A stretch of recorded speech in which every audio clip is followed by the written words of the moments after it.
make word building a little bit more interesting. There's something very satisfying about pushing sticks into things.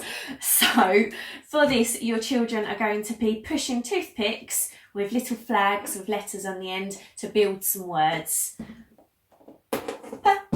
P, I, N. And all you need is a box or a piece of foam. You need some cocktail sticks or toothpicks, some pens and some paper. Now you can make yours by taking a toothpick, writing your sound on some paper and simply sticking it on with some sellotape or pushing some blue tack on the back. But how I made mine today, I used post-its because they've already got sticky on them.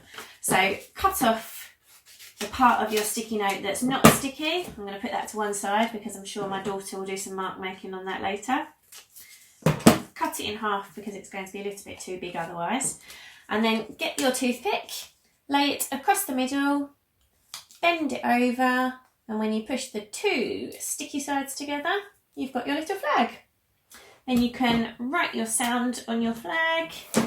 It might be a single letter sound, or you might be working on digraphs and trigraphs with your child. I like to draw sound buttons underneath, but it's completely up to you and how your child is learning. And then you can have some fun doing some word building. So you could say a word to them and ask if they can spell it correctly. You could have a tray of objects. They could pick an object and see if they can choose the correct letters to spell that word. Or you could have some fun asking them to build some words of their own.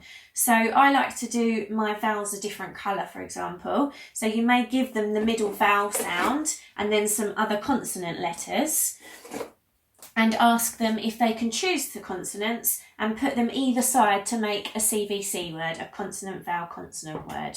So they may make a real word like sat, or they may have a little bit of fun making a nonsense word like p-a-s. And that's when you can have a little giggle together and say, is that a real word? No. Similarly, you can do this with digraphs or trigraphs. So give your child a specific digraph or trigraph that they're working on at the moment. Maybe you've already done a sound hunt around your house that day, seeing what things you can find at home or in your garden with this sound in. And then see if they can make some of those words with their box. Again, they might have some fun making some nonsense words as well. So have some fun with this activity. I hope you enjoyed today's video.